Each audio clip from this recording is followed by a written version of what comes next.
is a Cosmic Octave original podcast. Me and Jake running down the street with a handful of comic books, kicking ass and banging chicks and drinking booze No, not and me. smoking Not weed. me. I'm Oh, married. Yeah, well, I'm married. Jake. Can't do that. Yeah. Off panel, off topic with Jake and Tyler. Girl. It's a special day in America. Super Bowl Sunday. Can we say Super Bowl? Oh, shit. You're right. Big game Sunday. Don't sue. Congratulations to the team from Philadelphia or the team from I think we can Kansas say City. Eagles and Chiefs and stuff. I think. Yeah, but whoever won that game. By the time you hear this, the game will have been True. decided. We're recording this. But on that just Sunday. for shits and giggles, because it's Sunday morning or afternoon, 2:00. Just for shits and giggles, my prediction. See, this game is hard to predict, so I'm just gonna say that I'm rooting for the Chiefs. How about that? Okay. Because I really hate the Eagles, but I think the game is so evenly matched. I'm going to say in this. Almost I'm going to every say this. aspect. Yeah. Jake Williams clearly predicted, and then I'm going to put in whoever won. I'm just going to say Fucking Eagles Chiefs. dildo. Anyway, welcome to episode number 82. I'm Tyler. Off panel, off topic. I'm Jake. That's Tyler. He hates that. Well, they've seen who we are, I think, when the little animated things I don't know. that I do, like the little guys. Just want to make sure they can put the face to the voice. Wow. The voice to the face. Anyway, tonight, this afternoon, whenever you're listening to this, I guess. Well, it's always on the TV schedule at 5:30, but the game never starts until like 7:03 or some shit. Oh, it's not that. It's pregame shit and all that. I mean, there's pregame shit right now. If we turn on the TV, I'm excited because we're going to see a trailer for The Flash. Cool. And we got wings, and somebody made some insane brownies. We should do. And I'm not talking about the fun. We should brownies. actually come It back sounds like I'm talking about the fun after the brownies. Super Bowl and record a reaction to The Flash trailer Sure. or something like Yeah, we can do that. to that effect. Well, I'm willing to bet that after the Super Bowl there'll be more than one trailer. I'll bet you. Don't you think? yeah, we'll see. We'll see. We'll see. We gotta Anyway. talk off line about how we're doing Quantumania also. Well, later. yeah, we'll have to figure that out for We'll next figure week, that out we later. definitely are going to review that. That's for not the show. for you guys. Anyway, yeah, we got a lot of interesting things to talk about because Tyler and I were having a conversation about the show, and we thought that we've kind of gotten more focused on movie news and streaming stuff, that we kind of stopped talking about comic books. And while we do it in the long box and things like that, Yeah. we want to have more longer form discussions about comic books. So we'll talk about that later in the show. We're still going to do news and things like that, but we might, like the first couple episodes, I think the first 2 episodes, we reviewed 2 comic books. And the long box originally was going supposed to be like a comic book that we liked, but So- I had to stop going to the comic book shop for a while because I just couldn't afford Yeah. it, or I didn't have the time, whatever. And that's when it morphed into kind of like, hey, I like this show. Yeah. And I like yeah, this and I movie. wanted to get back to that too because I was just thinking about that. If we don't talk enough about comic books, so we'll get on panel Whoa. later in this episode. Brilliant. That's fucking trademark, by the way. First, we do have to talk about some movie news. So I have seen that last week, I think it was last Monday, was the premiere for Ant-Man and the Wasp. I have not read Quantumania. anything about it, and I'm kind of trying to keep myself spoiled. Well, these are not actual reviews because I'm sure. I know. these are just what the studio allowed them to tweet sure. about. Yeah. No, I know how it works. I'm just saying. Yeah, because now I don't there's even want an an inkling of anything. You know what I mean? It's so funny where we are now because now there's a social media embargo and then the actual review embargo, which is just funny to me. But No, but I'm glad they have those. no, so I that am too. So they people can don't allow fucking us- spoil it in a tweet. Right. You fucking you're just scrolling through and like, what do you mean he's fucking Luke Skywalker's father? That's a bunch of bullshit. Oh yeah. So it's been kind of mixed, Ant-Man and the Wasp, Quantumania. First of all, I'd like to say that we're both, you and I are both pretty excited to see it. I can't wait for the Lego set to come out. It looks A Kang minifigure, dude. Oh, it looks interesting because it is, I think, one of the more I think I've seen some reactions say that this is a return to form for Marvel in a sense that I think that the experimentation of Phase 4 is going to be going away, and now we're going to get something that's a little bit more to the tune of Marvel. But I've also seen that it's like really trippy and psychedelic and out there for one an thing. Ant-Man movie. One thing that Peyton Reed was saying a lot through the process leading up to all this was that he was fine with the first two movies being known as kind of palate cleansers because they were. But he wanted to make a movie with real stakes. Mm-hmm. So it's the most, Avengers-like movie of the Ant-Man trilogy. It's the one that's most closely tied to the Avengers and stuff. Mm-hmm. So it's got real stakes for everything as a whole. And that makes sense. Like, listen, when you think about it, in the MCU, Scott Lang is one of the bigger heroes because he's largely responsible for bringing everybody back for the idea and everything. I mean, he was a huge part of that. And it looks like in the trailers that he kind of gets full of himself a little bit, and who wouldn't? But I have no idea past that, and I don't want to know anything. Which is kind of weird. It seems like it's a different arc for Scott, which kind of seems out of nowhere because he kind of seems like the plucky Paul Rudd type in every time we've seen him in both the Ant-Man movies and the Avengers movies. Right. And even by the end of Endgame, he's still like plucky Scott Lang. So I don't know why they make this kind of change. I'm sure they'll explain it in the movie. Well, I would explain it like this. He has decided to grow up. You ever seen Major League 2? No. You've never seen Major League 2 with Charlie Sheen? No. Okay. Well, in Major League 1... There's only one Major League movie. Sure. In Major League 1, he becomes the Wild Thing, right? And that helps him pitch and da-da-da, and they do whatever and blah, blah, blah. In Major League 2, we see that he has let success get to his head. He's living in a townhouse apartment. He's got a real swanky-ass fiance, dresses in real nice clothes, and... all the stuff, showing the trappings of his wealth, right? Mm. Being that elite athlete. Because he's one of the few surviving Avengers? No. But he's not that guy. But what I'm saying... Hang on, he's not that guy, but it's easy to see why he got swept up in it, right? Yeah. Now, after everything that happened in Endgame and stuff, and all the other shit, by the time we see Scott Lang again, I'm wagering to bet that it's been a year or two since Endgame, in real time and in the MCU. And I'm willing to bet that by that time, he has allowed himself to get comfortable with the way things are, despite all the turmoil of those 5 years, or whatever it was for him, right? Mm-hmm. And bring everybody back. And he's kind of like, I deserve to enjoy this. And I'm willing to bet that's why he seems like that, and it seems like a perfectly reasonable arc to me. Mm-hmm. So get out of here with your out of nowhere. Okay, well, they're gonna. I'm just saying they got to do a lot of explanation for that. I get all upset. But I even just then, gave it to you. God damn. But even then, they still just based on the trailer, there's still the element of what he is doing is relatable. He's trying to get more time with his daughter because he lost 5 years of his daughter's life. Sure, he's still the same guy. He lost time in prison, and then he lost time when he got sucked into the quantum realm. Still the same guy. He just gets sucked into the trappings. Hollywood Reporter has a few of the first reactions. Mm-hmm. This is from Eric Davis. Mm-hmm. It says Phase 5 has begun. All caps. Yeah. The new Ant-Man movie is like a psychedelic roller coaster full of frightening and hilarious oddities, plus one very menacing Kang.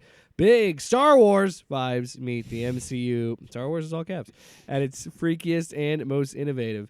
MODOK is a riot, but Jonathan Majors conquers. Love the ride. So that's good. It's exciting. Tyler, I'm going to read one of each. I'm going to read one of each. I want to read one of each here. Okay. Stop with the fucking mic, dude. I don't know. I give you a goddamn mic cover. You've been talking about it for weeks. Get it for? You son of a bitch. Put it from under. Here's a negative review.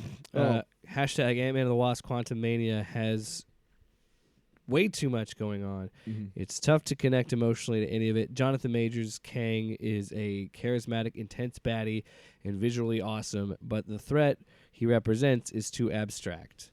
Sean Keane of CNET. I guess you don't read comic books. Here's what I'm trying to get at. I don't fucking care. I did this segment as kind of a joke to be like, while I understand, I do think we should have critics, and I do think we should have publications seeing movies to give people their honest opinions of what they expected. So if people don't want to spend money on things that I think critics are necessary, but I would really Yes. love to interview like a shitload of critics and just be like, why do you do what you do? And see how many of them say, I want to influence who goes to what movies. you want people to see good movies. It is what I would think. If they is a say critic that, says. that's a different thing. Like I want people to see good movies. I don't want But the people problem to waste. is it's But too I'll abstract. I'll bet you there's a lot of people out there who are like, I just want to influence who goes to what. And fuck you, then. I don't need your criticism. I don't, because your criticism is not valid. You already walk into the movie with a bias. Sure. I want an unbiased opinion, and if that's his unbiased opinion, I honestly got to say it. You probably don't read comic books. Wait a second. There's too much going on. I don't know. I know that in reading comic books has allowed me to understand all sorts of fucking hanging threads and shit. Well, and my thing is, I don't know. I've gotten to a point is I think no, I don't think there's any. I think I sound like Woody, I sound like Woody Allen. But his criticism is valid because it's his. No, and that's what I'm not saying. Trying to tear down his criticism. I don't think critics don't have a place or not important. No, I think they're do important think too. it's Yeah. important to have an honest review of something and to say, because then I would say what we do is pointless, and it kind of is. But we do reviews. Whoops. I like doing reviews. Shit. I like We found seeing a this movie and critically talking about it and having an eye for it. And I'll admit, and I've said it multiple times on the show, like you said, I have a bias. I'm going to be softer on these movies than I probably if they were something else because I love it so much. Now, am I not going to criticize? If I don't like Quantumania, I'll tell you. Ask Tyler. He's heard a lot about how I don't like Eternals. Dude, he's heard a lot about how I hate that second Thor movie. Hang on a second. Do you remember? I don't know if you remember it all, but we were doing the show when Eternals came out. Yes. And we both watched. I think we watched it separately. Yes. But we both watched it, and then we, got together for the review or whatever. And I thought that I really thought that I liked it. And as we did the review, I realized, and I think you thought you liked it too, but as we went through the review, about it, the less we we realized we were like, you know what? This movie sucked. But you still like it because you read the Kirby stuff. I've made it clear before this, and I'll make it clear again. I still kind of liked Daredevil and Green Lantern because it was fucking Daredevil and Green Lantern on the big screen. I mean, yeah, I wasn't very happy with Thor 2. To be honest, the more time that goes past, I'm not super happy or super jazzed about Thor 4. My point is that it's all just a hype train. Yeah, is of really all course. it is. And I don't believe that these studios pay for positive reviews. I don't buy that. No. But there's I bots think and shit. it's harder to be critical of something when you're wined and dined. When you see a lot of these really and look, no hate. If I got an opportunity to go them, I would go. That's what I'm saying. Hey, it would be cool to hang out, talk to James Gunn and ask him questions about the DCU. I'm up for a background check, if that's what's necessary for us to get in there. But at the same time, I think it's hard to look at these reactions and really get an opinion on the movie because one, we have this new embargo system, which you and I have talked about, which I think is good in a sense. But we have an embargo system of here is the social media embargo. You can tweet about it. You can tweet about these things that are not, spoilery. Which I, as someone who wants to see the movie, I'm cool with that. I'm totally fine with. But it's kind of pointless to tweet about it after you've seen it, other than wow, whoa. That's all you can really Star say. Wars. And then let me ask you a question. And then you have to wait another week or so for an actual nuanced opinion on it. Let me ask you know a what question because I'm a big fan of the comic What If, so I like asking a lot of what if questions. So here's a what if for you, okay? An either or rather, okay. Now, would you rather if somebody came to us and said, "Here's two options. Your first option is you can write and produce and film and they'll promote and release whatever project in the MCU you want. But, they'll promote it and market it and stuff.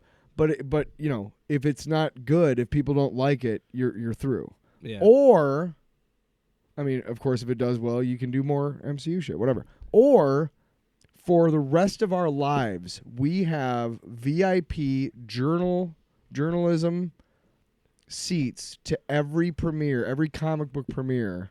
Yeah.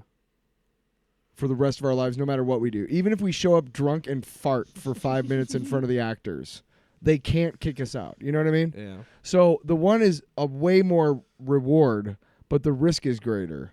The other one has no risk. Yeah. But the reward is After about 10 of those, I might get sick of James Gunn. I think. Oh, right, it's Kevin Feige again. What's up, Kevin? Jesus Christ. Look, I'm not accusing anybody of seeing this movie or anybody going to a premiere. No, but which one would you seeing take? a movie? I don't know. I would take the project. You lost me. But it would definitely be the project for sure. But what I was trying to get at is, this is the thing that I don't know. It's just hard to have a nuanced opinion on a movie right away. But you want to talk about it because you have to, because it's a fucking Marvel movie. It's a big movie. You have to talk about it. It's a feckin' Marvel movie. But then it starts this whole thing of like divided and it's mixed. Where I just gave you an example. I went to the Hollywood Reporter. I think these articles are both published around the same time. Mm-hmm. I go to the Hollywood Reporter, mostly just positive stuff.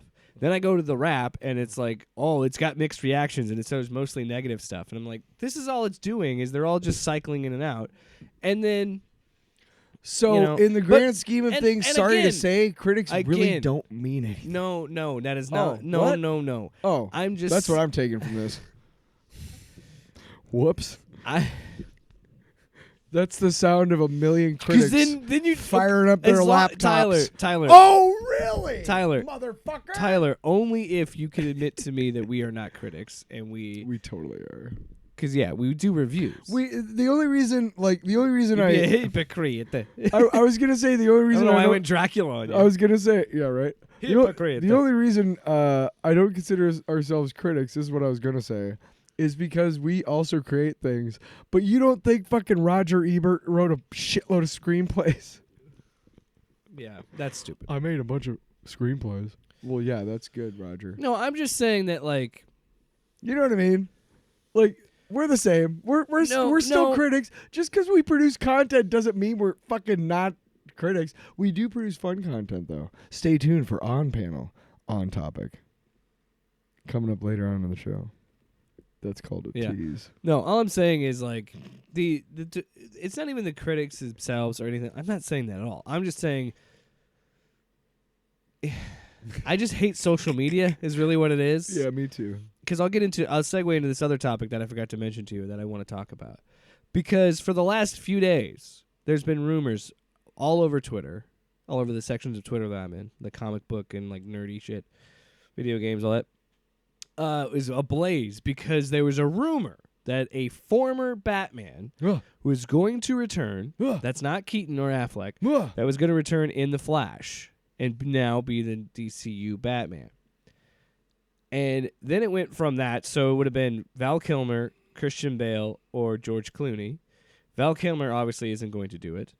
He's too old anyway. Well, he can't speak. No, I know. He can barely speak. I'm saying, yeah. Yeah. And then... you've got George Clooney and Christian Bale. Guess who they really latched onto? I actually, a friend of the show, I talked to Luke. He saw Christian Bale rumors, but the ones that I saw the most of were fucking George Clooney. And why would he do any of that? And people were losing their fucking minds over the possibility of a George Clooney Batman coming back with, by the way, nobody at DC mentioning any of this. No, and it all started. Affleck.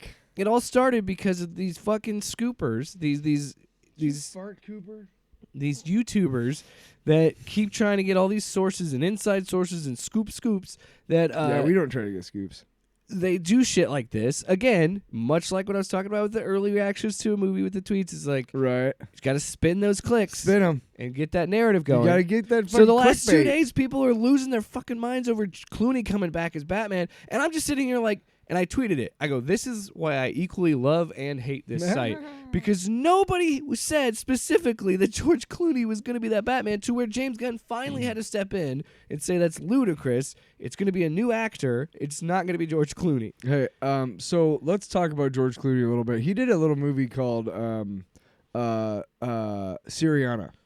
And in it, there's a torture scene where he actually fell backwards and like cracked his head and like had like spinal issues and like and there's eventually he got surgery and corrective and everything, but he has said before that he was suicidal because of the pain. And so I can tell you without a shadow of a doubt, not knowing George Clooney, he ain't doing any fucking stunts anymore, dude. Yeah. Why the fuck would he? He's married and has kids now. Why would he want to do that? That's the dumbest thing I've ever heard. Not because he couldn't do it. I mean, he's largely considered the worst of the on-screen Batmans. I've never seen Batman and Robin, so I don't know. I honestly don't think he's terrible in that movie. I've never seen Batman and Robin, so I don't know. But it's not a good movie. I was kind of opening the door for you. Do you want to see it? Do you want to see it with me? I'll watch it with you. Don't you? We've talked so many times about us doing a commentary on that because you wanted to do it because I've never seen it. Yeah. The first time I've seen it. Yeah. Well, you're never going to see it. You wanted to help me pop my cherry. You're never going to see it. Well, I'm going to watch it when I get home then. But no, that is a great encapsulation of like why I equally love and hate Twitter because nobody said anything about George Clooney. They just had a picture with those three up, and then people just by power of deduction were like, well, Christian Bale's not going to come back because he said how much he hated doing it or whatever. I don't remember seeing that, but whatever. No, but why would he go back? That was the first time. Have you seen him talk about Thor 4? Yeah. He's talked about like it was fun and everything, but I wouldn't do it again. Well, I mean, I'm pretty sure I've done the Batman movies are the only ones where he's come back to a character multiple times. That's the only time he's ever done something like that. He's never been that type of actor who wants to do he wants to do something else. Absolutely. He always likes to do the new thing. So the idea of him maybe coming back in a cameo in Flash is not beyond the pale. As a cameo, like, hey, there's Bruce Wayne or something, Yeah. But nothing more than that. He's not going to put that damn fucking suit on. Do you know how irritating that suit is to wear? I know it looks cool, but try putting it on, man. Jesus. Yeah. We're talking super glued to your taint. You know what I'm saying? We've all been there, buddy. Hey, listen. Who hasn't super glued something to their taint? You're not a rock star until you super glued your taint. Oh, that's a song. You're not a rock star until you super glued your taint. Yeah. And You're also, not a rock star till you another reason they were suggesting that is because they're like, well, you need an older Bruce because it's going to be Damian. And I'm like, shut up. That was my response to you. Could look. By the way, Damian, and in the I'm sorry, I didn't mean to blow out the mics there. Jesus. In the comics, he's like 10 years old. You could still believably have a Batman in his mid 30s, and you don't with a 10-year-old with a 10-year-old kid. Yes, it could work. It could work. It could be a thing, and that's even better. He was in his mid-20s. He was fooling around with Talia. One thing led to another. He didn't even know about it. Like, there's so many ways you can go about it. You don't have to get an older Batman to do that. Despite the fact, well, audiences are largely stupid. Unless you age up Damian, and I don't think they will. Audiences are largely stupid. What's her name? Marissa Tomei was not that much older than Andrew Garfield. So even though she was Aunt May. Yeah, but she was supposed to be, senior or whatever. Andrew Garfield. No, I'm sorry. I was thinking. I'm wrong. You know what? I don't know what I'm talking about. Every once in a while on this show, I start spouting off on some shit, and I'm like, I don't know what I'm talking about. No, but to be really honest, despite the fact that over the decades, the past couple of decades, it's more common for couples to wait till their later 20s and early 30s to start having kids. Yeah. That's not... Yeah, my generation especially. Sure, but that doesn't mean that doesn't happen. Yeah. You don't think teen fucking pregnancies and shit happens? And I know Bruce didn't get a teen pregnant because... you don't have to make him 40 or 50 years old. Yes, you don't have to make him that old. You also, can put him I don't want to believably. see a fucking 10-year-old kid play. I don't want to do that. I don't want to do any of the young Teen Titans Avengers type shit. I don't care. Well, Damian's whole gimmick is he's younger. So. Yeah, he's Ra's al Ghul's grandson, right? Talia and Bruce got it on. Yeah, they did. Have you seen Talia? I mean, they had chemistry. Granted, she's a comic book character, but You're. well, if you really want to know, Marion Cotillard played it in The Dark Knight Rises. So, and she's really attractive. So there you go. Yeah, she was Talia al Ghul. Didn't expect it. I was like, wait a minute. The child of Ra's al Ghul, because I thought they were gonna really take liberties and make Bane the son. And then Marion Cotillard is a great actress. She's super, super good also, in anything that she's in, and she's really, really attractive. Who would you like to see Not that means anything. As the brave and the bold Grand. Batman? Who would you like to see? The father Bruce in this role that James Gunn's this movie he's making. Father Bruce. Oh, The Brave and the Bold is about Bruce and Damien? Yes. We talked about this. Yeah, I know. I don't care. No, who would I have like as a Batman? Who would you want to be your Batman? Yeah, in that scenario. Well, I don't think it could be Batfleck because there's no indication that, you know what I mean? Like, it wouldn't work if they're trying to connect the two. Yeah, because you're trying to restart it. Yeah. The two. They're trying to just be like, this happened. Are you talking about a previous Batman actor? No, I'm just saying in general. And someone that you could see being this new Batman. God, I don't know. Yeah. Shit. John Hamm. No, he's too old. He's in his 40s, but I could still see him He could pull off it. younger 40, late 30s. He said he doesn't want to do comic books. Okay, fine. But Fuck you. but unless he got the role of Batman. And the dude's got the jaw for it. Come on. He could be one sexy Bruce Wayne, let me tell you. Here's the thing. I'm in. Here's the thing. John Hamm Batman. One thing that Christian Bale did not do believably was play Bruce Wayne because he's such an intense actor that he can't reasonably pull off like, you know, the irresponsible, you know, drunk playboy, you know, boozing it up and screwing around like he's supposed to in the movies, right? Like that's part of his secret identity is that there's no way Bruce Wayne is Batman because Bruce Wayne is a fucking fuck up. He's a drunk fuck up, you know. He just spends his time fucking around. Yeah, he's a piece of shit. Well, no, but you know what I mean, right? No, yeah, fuck Bruce Wayne. But I've seen Have you lived in Gotham lately? Bruce Wayne? John Hamm. That bastard. We know he can do drama because of Mad Men. Yeah, John Hamm. We know he can do comedy because he's done a bunch of it and he's great at it. So I think honestly he might be one of the best Batman because he can pull off that Bruce Wayne. What? I take it back. John Hamm is Superman. Now that is what I would be into. All-Star Superman. Whoo-wee. No, but I don't. No, I agree, but he would be a better Superman. I don't want to think of my Superman getting what? Just getting some serious play. I mean, you know what I mean? Superman's a one-woman guy, and he's got to be attractive. But John Hamm is sexy, you know? Superman's got to be boyishly You don't want to waste cute. those good looks on just one woman. I think John Hamm is more of a rugged kind of sexy kind of, you know. Yeah. God, he's sexy. All right, moving on. Next topic. Hang on a second. Let me think about John Hamm. He should be a bigger star than he is, in my opinion. But I hate to say it, but I really do enjoy those fucking Progressive commercials. I know. Anyway, mainly because I have a serious crush on Flo. Let's move on to the next. No, let's talk about John Hamm some more. God, beautiful bastard. God damn. Oh, making me hot. All right, so Amazon. Thank goodness you got these pop screens on here. Per Variety. Per Variety. The Spider-Man Noir project is in the works at Amazon. Coming to Prime. Why? In this series, the comics follow a version of Peter Parker in the 1930s New York City. However, while the upcoming series features its own universe, the main character will not be Peter Parker. That's where I got upset. Because is it Peter Parker in the comics? It is in the comic. In the comics. So Peter Parker is some sort of hard-boiled detective? He's an investigative journalist. Oh. But he's not a hard-boiled detective? Isn't that Just what Noir... It's I don't want to... Look, I thought... Explain it to me. I got to reread it because it's been a while, you son of a bitch. I don't want to speak confidently on something I haven't read in a while. We're at each other's throats, but we're so polite about it. Anyway, I'm excited. I don't want to tell you about something I don't... Look, it kind of lost me when they said it's not going to be Peter Parker because now they're going to, I think, lean into the Spider-Verse shit. Sure. What's wrong with that?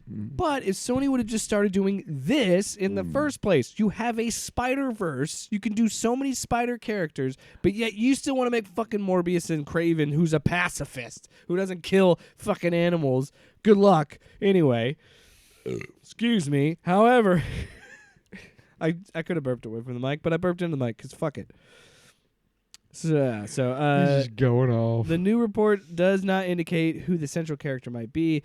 News of Spider-Man Noir follows shortly after Prime Video confirmed another Spider-Verse series, Silk Spider Society. Stop it. Knock it off. Is there like a Madam Web and an El Muerto coming to? Fucking knock it off. There is a Madam Web movie that's made. I knock it off. I knock it off. I mean, knock it off. You're not soaked? No. Stop it. You guys are falling into that We forgot to fucking use that DC now. bullshit. When we're hyped for something, we got to What? say I'm soaked. Wow. Remember?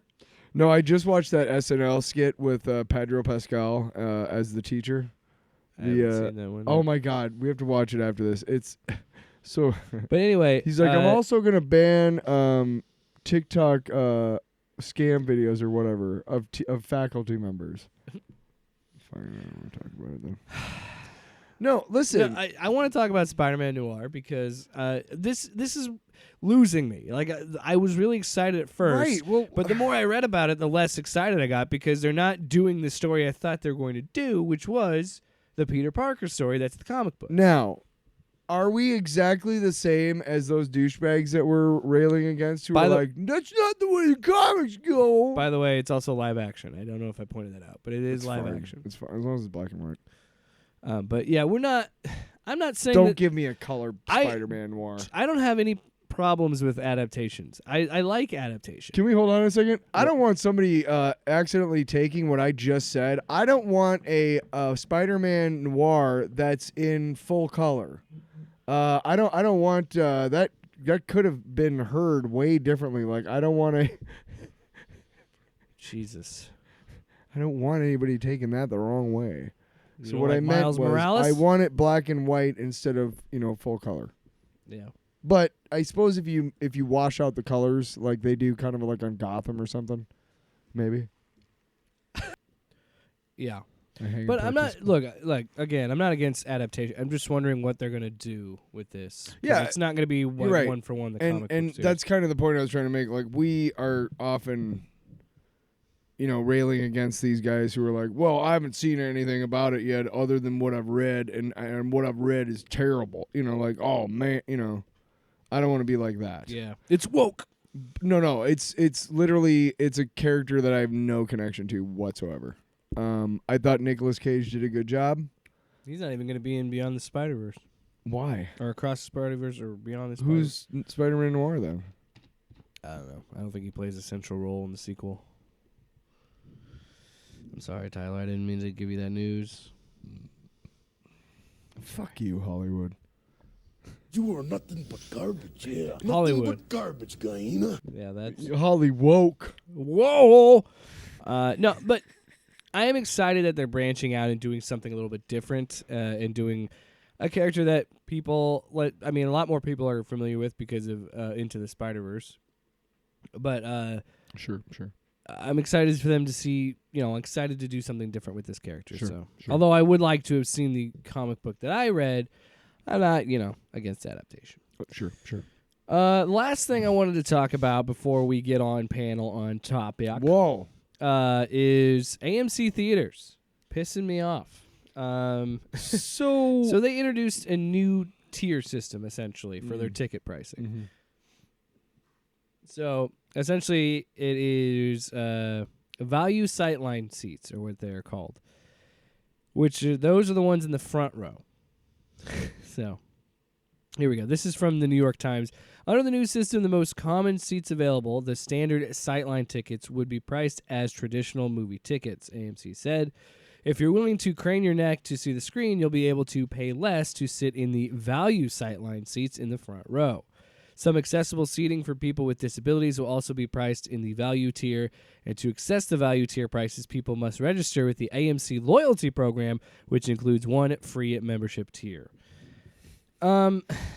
So, way to make it harder to go to the movies again, you fucking idiots. Elijah Wood. I don't like having movie theaters. Let's kill them all. Here's a great idea. Let's make it fucking harder Right. for people to go to the movies. How many times are we fed this thing every year that the theaters are dying and the theaters are losing money and this? And it's probably because of stupid shit like this. There's 3 industries in this country that need to be let to fail. Okay? That's the auto industry. That's the fucking movie theater industry and the fucking airline industries, dude. All 3 of them need to be allowed to fucking fail. They're broken. Yeah. They cannot be fixed. Well, and look, I'm somebody who we're too far gone. I'm somebody who benefited from MoviePass, which is I did get emails about that coming back. If they make it, look, not super shitty or whatever, I benefited guess. from things like MoviePass, but I think that's what started this kind of idea because since then you had this AMC always had the membership program, but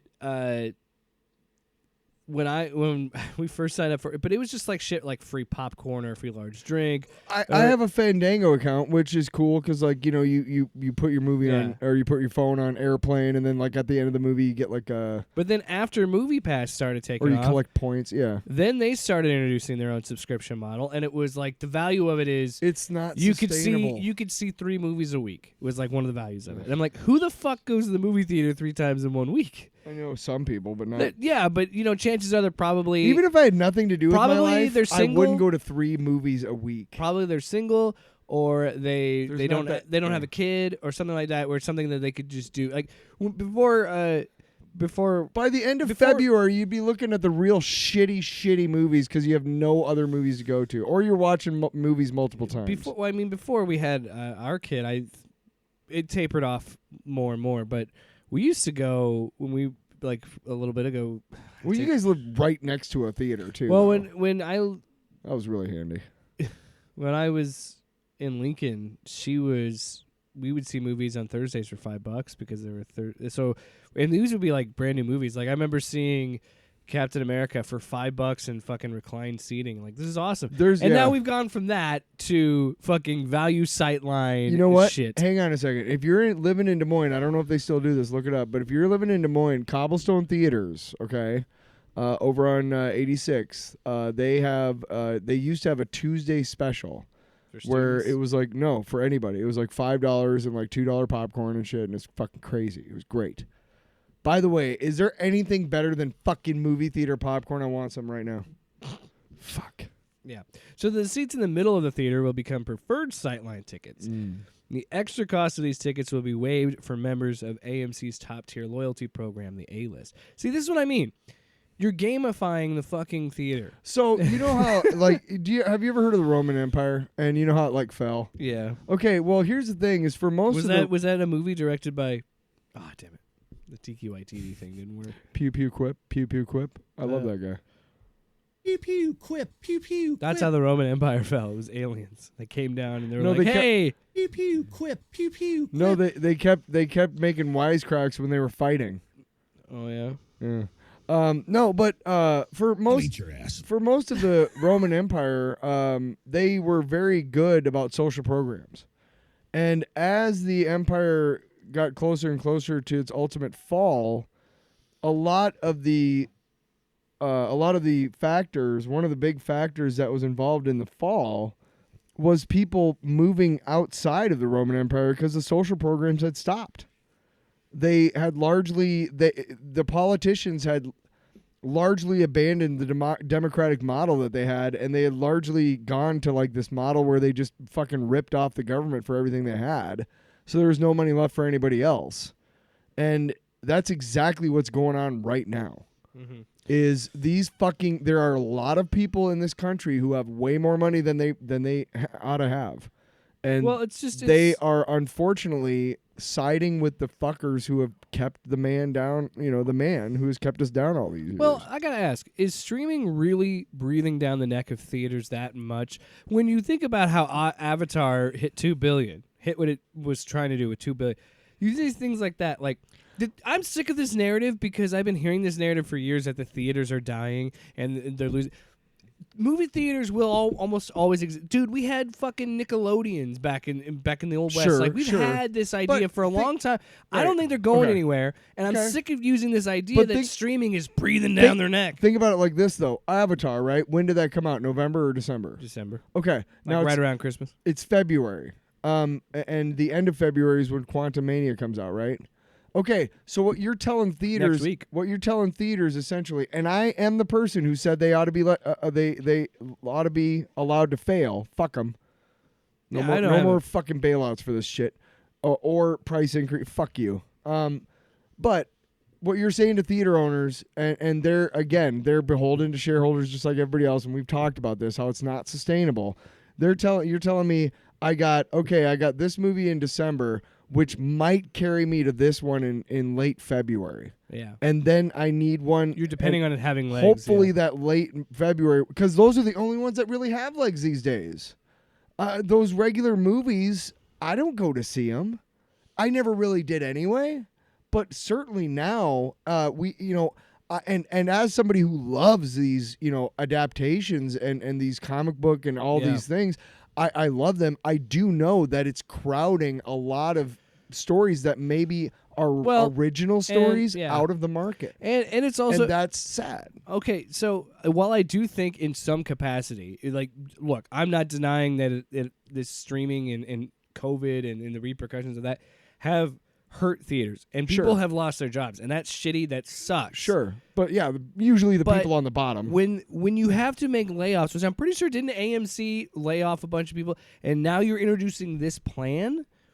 It's some shithead on top who's trying to make money. He's trying to make profit every quarter on something So, that's not sustainable. a map outlining. Oh, A map outlining seating options. You just brushed my finger. Outlining seating options will be available when buying tickets online through the company's app and at the box office, the company said. AMC did not specify what the price differences would be for each ticket or whether prices would be consistent across cities and films. nope. This is also written by the New York Times, so they're using the AMC that's on 34th Street location in Manhattan. Tickets were listed under the new pricing system for Friday's showing of films Magic Mike's The Last Dance, the 25th anniversary for Titanic. For the 6:45 p.m. showing of Magic Mike's Last Dance, the front row seats, a space for a person with a wheelchair, or a seat for the companion of someone in a wheelchair, were described as value sightline seats and colored blue on the seating map. Wow. How much were they? Let's see. The key to the give me the price, man. That's what you said. That was the only one. Yeah, but he said a key of the map explained that the value tickets were $2 off and that the preferred seats were $1 extra. Those are the 5 middle seats in each of the 4 back rows of the theater. We don't live in New York, jackass. How much do tickets cost in New York? He's Oh. just saying that the price differential. So that it's $2 off. He's one of those New York elite, coastal elite journalists. I'm trying to find the actual ticket price. He's woke. I don't care that much. It's expensive, okay? It's expensive to go to Oh, movie it's so theaters. much more expensive in New York than it would be. to Oh, watch fuck where we yes, watch dude. it, so Dude, yeah. It's like $20. Oh, yeah, probably. easy. And that's like matinee. Yeah. We don't care anymore. Let's move on. Anyway, say that AMC also said by the end of the year that new pricing system would be in place at all of the company's theaters in the United States. So that By means by the end of this year. So AMC has about 950 theaters and 10,500 screens worldwide. So yeah, that's a great example of, again, a company like By you the end said, of the year, you got it right. They'll have half of those screens. It's the same shit that Netflix is doing with their password and sharing. HBO Max. They reach a height, they like you said, and they get full of themselves, and they think we have this Well, no, these install shareholders, base. they don't educate their shareholders because shareholders are fucking idiots with money. That's the only reason they're shareholders. It's because they have money to fucking give and have these fucking things. They're stupid. They're not business people, and they're dumb. They're dumb. And you know what else they're doing? Crack cocaine. Probably. I would be. Anyway. If I had that money, Oh you'd be my- like, "Oh, I didn't do it." I'll but eat your ass. I totally for some crack. So you know. Okay, you ready? We're gonna play with the board. Okay, you know what I would do for some Crack cocaine. I Oh, I'll eat your ass. oh. Wait, I'll eat your ass. foursome. Crack cocaine. Nice. There you go. No, but we've talked. They have turned off the pod. We've talked about. Yeah, sorry. We've talked about this many times. You get to a point, and then It's not these, sustainable. Yeah. right. These shareholders expect these profits, and when profits go to a certain height, they don't account for that for whatever reasons. Of anomalies. Well, it's so what we when talked it's really about before, high, when it's really high, they're like, sweet. When it dips even a little bit, they get pissed. And that's why we have shitty movies from shitty fucking studios, because they are too beholden to their. That's why HBO Max is canceling all this shit. And that's why, because they're trying like hell to keep their shareholders happy. Because they're trying to make money. They're trying to get money back. Fuck your shareholders, motherfucker. Okay, fuck them. But it's like you said. There's only so many people in the world that can subscribe. Long fuck, man. Woo. That can subscribe to Disney Plus. Right. You know, you have a finite number of an install base. Then you have to wait at least a week until Timmy turns 18 and gets his and own then, and then you got subscription. Then you got to hope that after you've already given out like these free trial months, like you have something good enough to hook someone. Sure. And then get you to come back. Have you know noticed how there's not a HBO lot Max, of trials anymore? You know how HBO Max kept me a fucking subscriber even though I want to delete it, but I can't because The Last of Us. I've been watching that. I know. And I Well, I got it back because of Avenue 5, but before that, I was that like, got canceled, by the way. I hate to break it to you, but they did. It just went silent. So just to make sure here, you canceled one of the best shows in all of television history, Deadwood, in the middle of with so many hanging threads, and then you think 20 years later, a fucking 2-hour movie featuring a cameo by a child diddler, by the way. I don't know why you had him in the fucking movie. Just, you know what? His character got killed in the time between the show and the that's movie. all you had to do. Yeah, you could have easily. Jeffrey Jones. Yeah. What the fuck? Why? Yeah. I mean, every actor in that scene was like, I can't believe I have to be in the scene with this guy. Anyway, you think that makes me okay? And then you turn around and just cancel something before it's done? I hope fucking Hulu picks it up, dude.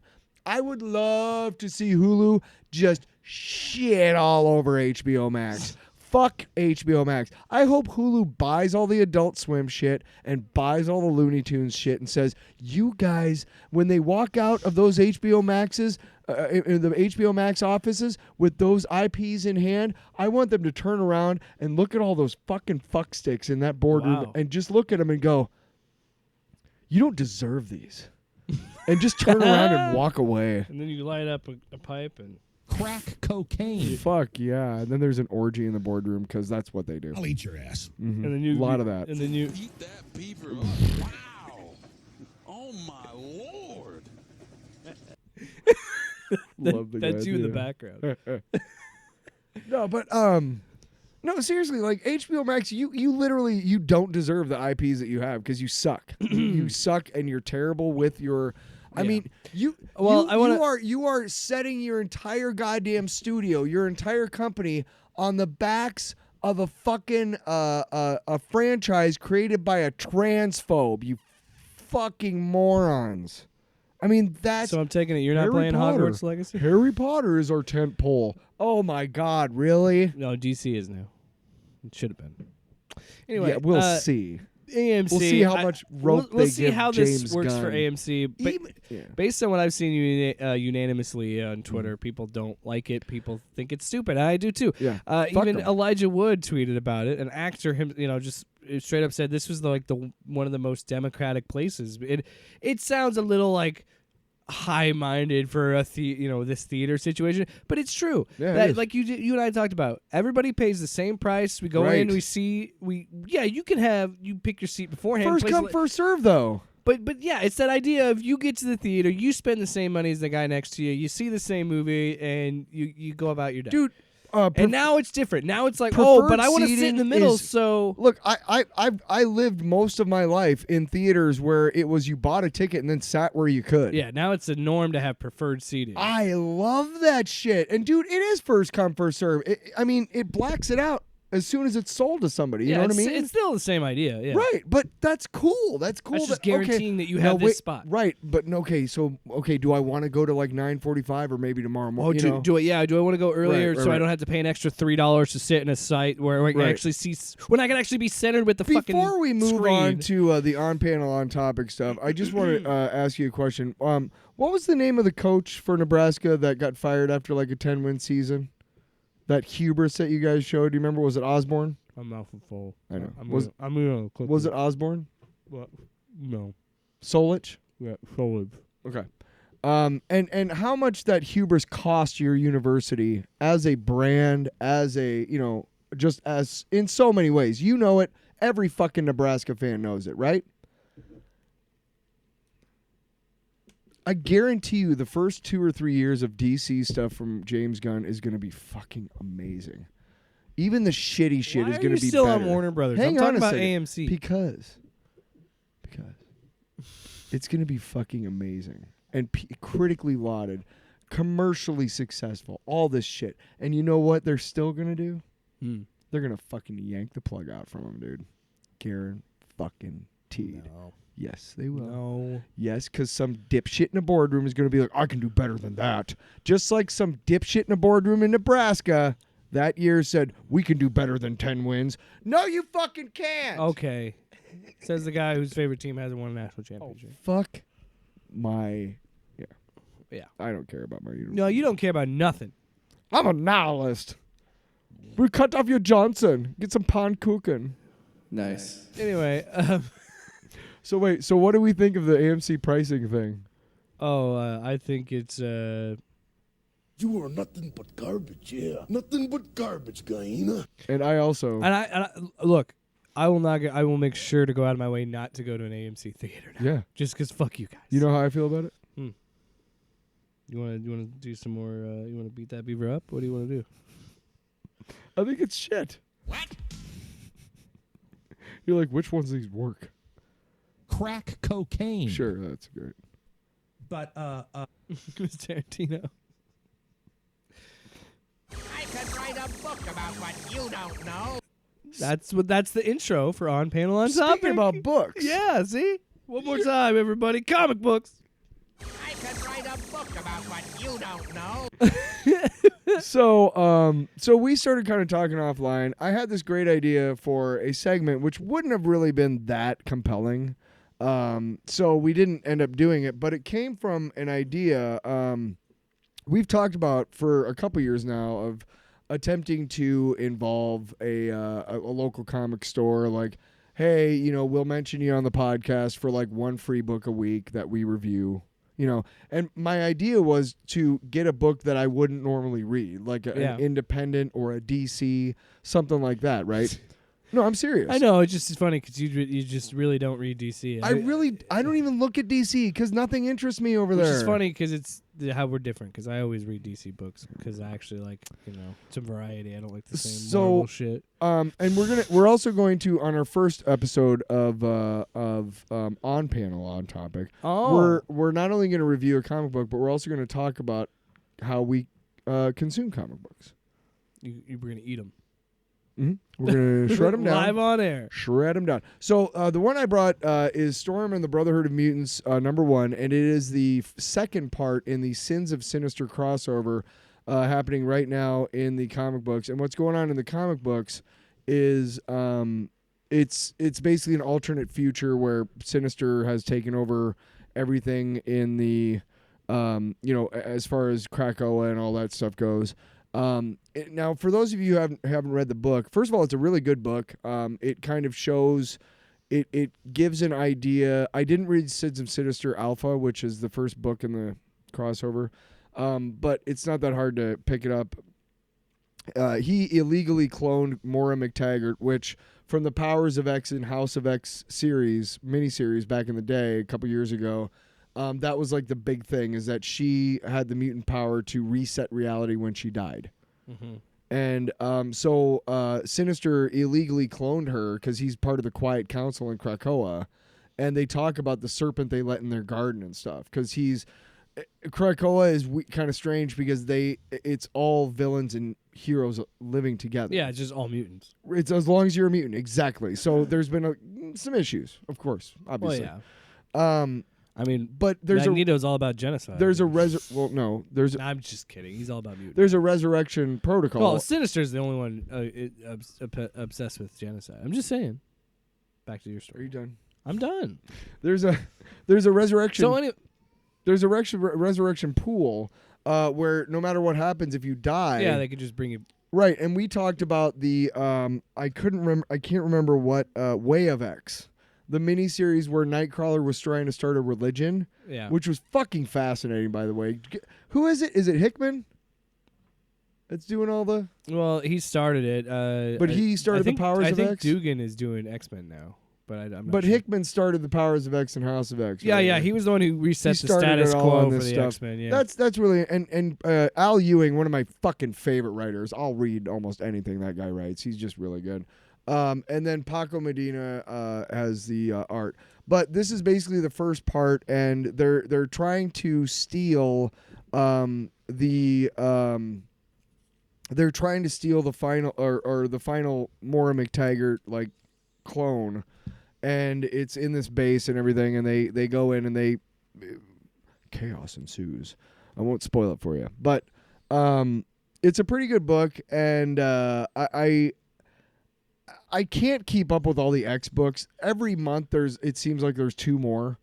And they're all like one things Marvel has done lately the last like couple years is they'll have like a series that's like 5 issues. They don't say it's a limited series, but it just is. yeah. 5 issues and done, right? And then if it's popular enough, they'll make it an ongoing series.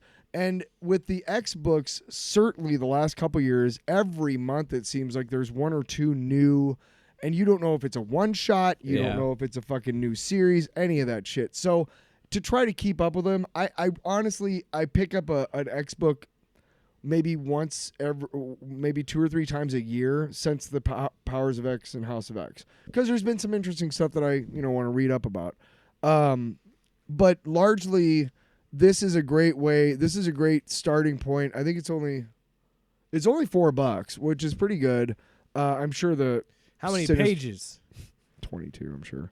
I'm sure the Sinister Alpha, Sins of Sinister Alpha, is probably more expensive, probably $5.99 because it's probably a W issue or whatever. But it's not a bad beard place. is hitting your microphone. It's not a bad place to start and to kind of be like, oh, okay, what's going on here? Because again, like they do in almost every issue of a Marvel comic now, there's a full page spread where they talk about who's doing the book and they give you an idea of what you're getting into. Yeah. Little bit of exposition. It seems like a lot of But I give it a B plus. a B+. The reason why is because again, it's been really hard keeping up with the X books. What's the rating scale then? or just A to F. Okay. But B plus, the only reason it doesn't make it to A is because it's really hard to keep up with the X books. Even though I said it's a good place to start. If you don't know anything about the X-Men or what's been going on the last couple of years, it's not. You're going to be like, what the fuck? I vaguely know what's going on. Because I've kind of told you. I mean, I'm sure you've read about it too. Yeah, but I know I've told you a lot about it. Yeah. Because I've been, trying to keep up as much as I dude, can. this is what's so funny. But the story and the art are great. I have no complaints there. But yeah, that's the only reason it doesn't make it to an A is because it's really hard. The nice thing is the next couple months there's only 3 X books a month to buy. See, but that's the thing. That's the difference between you and me. I consume comic books completely differently than you do because I've always been this way. I've tried to keep up monthly with certain books, and I did for a certain period. But I'm just not someone who stays monthly. I'm someone who likes to get the trade. Yeah, and have the arc, the story arc, whatever it is. I'm like that too. Yeah, but so. Real quick before we get to your, I just want to tell you it's Storm and the Brotherhood of Mutants, Nightcrawlers, and Immoral X-Men are the 3 books for the next 3 months that you have to get to follow this story. And again, I highly recommend it. But yeah, we did talk about consuming comic books, and we do. So sorry, continue, please. Yeah, I eat mine. I already made that joke. Shred. But I mostly Shred 'em well up, for starters, Put 'em in ranch like a salad. it is that weird thing because there are plenty of people that buy books and keep them on a bookshelf. I'm someone who still, mostly reads digitally, but I still have a handful of books on my shelf. There's and some that I think you buy because you're like, I really want to own that. I want to have it in my hands. Have it on my bookshelf. When I actually I'm sure I can find one, but I kind of missed out on the Snyder. Like I read it a few times when I was trying to around the New 52 era is when I was really trying to read monthly because I'm like, oh, DC's doing a reset. They never do that. I was naive. You got to understand. I loved how quickly they backed out of the New 52. It was like, whoa. I came into comic books at a later time. Yeah. So I didn't have and I wasn't someone who was super, I only watched the cartoons, I only played video games, and so I never really read comics until I got older, and that was post Infinite Crisis on Infinite Earths and shit like that. So I didn't think that DC just reboots all the time. But I kind of missed out on it. I read it periodically when it was monthly, but periodically. I'll probably get an omnibus if I can find one. But I got the first 3 trades for Scott Snyder's run on Batman, and I got them used, so they were a little bit cheaper. And I want to reread it because it goes Court of Owls, City of Owls, and then Death of the Family, which is, by the way, one of the better Joker stories I've read in a while. Oh, dude, yeah. And I'm also at the same time. Well, this is why I had to stop, and I want to go back and start over reading that book because I just because I read most of my books digitally, right? So digitally right now on Comixology, they have The Last Night on Earth, which is fucking awesome. Which is Snyder's swan song for his Batman. It's basically his old man Logan. Pretty much, yeah. I've got about halfway through it. I kind of want to stop. But it's I kind of want to stop and start over because I want to go back and I want to read all of Snyder's run before I get to that. Because I feel like if I read all, and I'm probably going to skip Justice League. I mean, I'm sure it was Scott Snyder's Justice League because I know what fucking Dark Knight's Metal and Dark Multiverse. I know all about that stuff. See, all of that looked really cool from afar, like the Batman who laughs and stuff. Yeah, the fucking Joker dragon and all this shit. Like that's neat that you went and kind of played with. There's cool stuff, but I just don't care about. But then that. after a while, I was like, okay, I'm done. How many more? Yeah, it just didn't appeal to me. So. But I want to go back because I kind of missed out on it, and I want to reread his run. And so I got those 3 trades. But then, I started reading Last Night on Earth because it was available digitally, and then I had to stop me no, I feel like really I'm going to appreciate this more if I go back and read all of his run. Yeah. But here's the funny thing about how he consumed comic books. So I got those first 3 trades. I was going to read those, and then I realized because of Snyder's Comixology deal, a lot of his books are on Comixology Unlimited. So I could probably read his entire run digitally. So then I'm looking at those books. I'm like, I'm going to read them physically because I bought them. Yeah. But then I look at the tablet and I'm like, all of them are right there in front of me. I can just read them. I think that's one of the bigger differences between your generation and mine. Because I'm used to reading comics more digitally. Specifically, you and me, is that I cannot read shit digitally. Now, hang on. Now, if I'm bored and sitting in my car having a smoke, I'll look up Minnesota Vikings news and I'll read those articles, right? But when I like to have a newspaper. When I walk into a doctor's office and there's a newspaper, I'm like, oh, sweet. I like to have the extra books. But what were we talking about that I'm having the problem with is the physical fucking space. It takes up so much space. Dude, you even if you get 2-3 books a week or maybe tops 8 books a month. I think you're onto something. I think millennials and Gen Zers, but the secondary comic book market is shit. So there's no reason to keep these. Yeah, unless honestly. you have really important number ones. I do have for a little while I was making some decent money, and whenever I went into Mayhem, they get 2 or 3 really special rare variants. And I want to be clear. I think that physical comics should still have a place, and I think that local comic shops are important. I'm not saying that. No, I'm just telling saying, you that they would have them in a shelf right when you go up and buy, and they had the Defenders that Al Ewing he made 2 series that I talked about, Defenders and then Defenders Beyond. Yeah. Which with Javier Rodriguez, which fucking amazing books. Go look them up. I'm sure there's trades already by now. But they had the Defenders #1 variant for like $15. Yeah. And yeah, that's way too much for a book, but dude, this might be one of only like 1,000 in the country, and you know? There's books that I have on my shelf. Those might be worth something. I have books on my shelf that have no value, but they're there because like the book But the secondary market sucks. Yeah. But the book Chew, I went in and I got nobody wants that. I got an omnibus, but I got all of the trades because I want. Now, am I going to go back and read that book again? Maybe, maybe not, but that's just something that I wanted. So I think I'm someone that believes in two things. I think that the physical books or physical video games, physical movies, whatever, right behind you, I have a shelf with Blu-rays that could be meaningless because everything's digital. Right. But I think those physical things have a place because I do too. it is having that tactile feeling of like, this is, like you said, that ownership of it, that this is a book that I really enjoy and this is something that I like. One movie that I can watch over and over and over again and not get tired of is Funny Farm with Chevy Chase. I know. You're like, what? But that is, for some reason, there's a lot of people who do not want that to be like one of those free movies you see on every streaming service, like Cheers, you know, the TV show. That's on like issues. Well, I'm sure. right. I mean, but that's on like every streaming service almost. Yeah. I mean, Cheers, you'll find it, or news radio like that.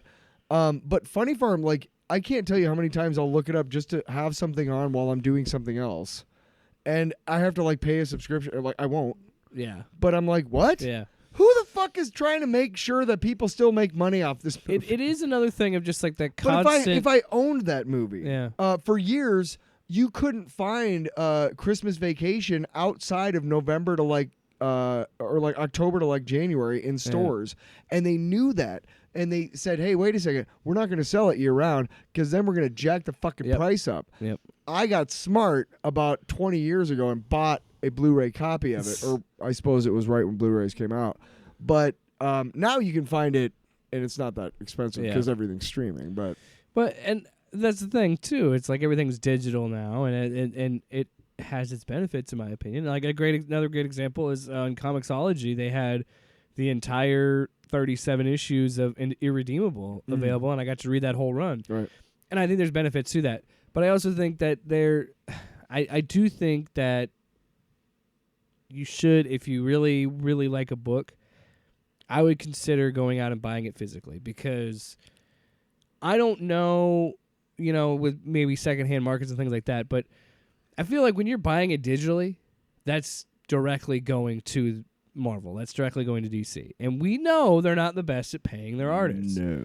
So I would say maybe go to cons and stuff too, but I just feel When's like the last time a con was here? I don't know if that's true. I could be completely wrong. We should go to. I could be completely wrong, but buying it print to me feels like there's still money going to the artists, going to the creators. If so WizardCon comes here again this year, we should go. there's a and Des Moines Con this year. we should go in and do. July, I think. We should see if they'll let us do a live show. They won't. Why not? We don't make enough. We don't have enough people that care about us yet. That's on you fucks. Share it with your friends. No. I'm I just mean, kidding. like, wait a second. Like, we couldn't go to them and be like, "Hey, do you care if we set up a Yeah, table?" and they'd probably cost us. Make us We'll pay? talk about it off the show. Jesus. Yeah. So that's. I do want to try. We don't necessarily have to do this every week. You know, I like the idea of having the news and then a shuffling topic. I know we were trying to do the Griff Report every week, but dude, I cannot watch that shit every week. I just can't. I was gonna do I was gonna do a video about. You know, we're not beholden to any fucking segments. All right, that's for fucking like boomers. It's our show. We're Gen Zers. But I do want to talk more about comic books soaked. on the show. What does that mean? We're excited about something. I'll eat your ass. That's Wow. what I'm really excited about, a movie. Yeah, Ant-Man and the Wasp: Quantumania. We'll try and see that next weekend so we can get the review up next week. Yeah, we'll figure that out offline. And Which is the 31st Marvel Studios film. Can you believe Jesus, that? really? Yeah. It's been 10 plus years, bro. I remember about 3 or 4 years ago, I got a bunch of money back from a 401k, and I was like, I'm gonna make sure I have every MCU movie on Blu-ray. Yeah, they never I had go most. on sale. Right. This was when they were $20. They don't go on sale, but they were $20 anyway. But I bought I bought the ones that I didn't have. I think it was like Captain America 1, Thor 2, Doctor Strange 1, and like I think Ant-Man 1 were like ones that I just never bought or whatever. Mm-hmm. And I was like, oh, I'm gonna buy them all. And then like a year later, it was like, you can just buy Disney Plus, dumb shit. Well, thanks, you fucks. But I like having those. Like I don't know. I like having them. Fuck you, man. I think there's a benefit to. I got this zit on my nose. It feels like I just cannot pick my nose. I think that's when you compare that to everything. Like I think there's a benefit to streaming versus movie theaters, and I think there's a benefit to having Comixology or DC Universe Infinite or Marvel Unlimited, whatever that is. Whatever. That's the thing that annoys me now about the digital market is now there's also, well, you know, some DC books are on Comixology Unlimited, but if you want like the full fucking library of this character, give us a fucking you gotta spend house. You had to spend $10 a month for DC Universe Infinite. Which, by the way, if you want to sponsor the show, I take back everything I just said. Right? No. Remember when we were gonna do Jake Unlimited and trying to like. Jake and me doing a bunch of we're comics. We're gonna try I'll and bring see them if back on we'll see if topic. Mayhem Comics is up for doing anything with us. I don't know why we're saying it on the air. That totally just nixes the deal right there. I think. Well, because we're talking about it. And like, well, you already. I don't know. But hey, you know what? Seriously though, you can ask for a sponsorship, right? Yeah, that's my comic book store though. That's where I go for comics. Is Mayhem Comics. Tyler, do we have a long box? No. Yes. Box.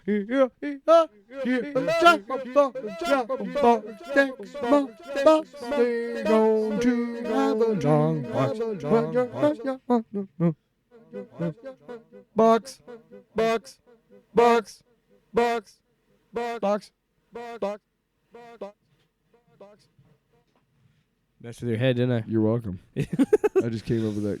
I don't have anything for my long box. Being alive is my long box. What? Crack cocaine. Wow.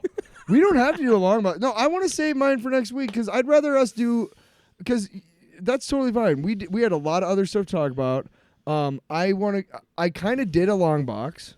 We kind of did, yeah. So I'm okay, like, holding off for another week so that we both have one. I think it's more of a fun segment if we both have something to talk about. So you think this is your show now? No, I'm saying I know what you're saying. As a family man, you don't have as much free time as I do. Also, I want to. So I'm good.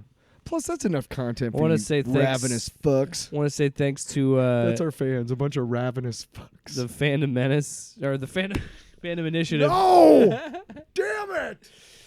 No, the Fandom Initiative. Yes. For shouting us out. That was one of the coolest online surprises I've gotten in a long time. When I was just scrolling along and I found... You saw it on... Yeah. You had told me about it already.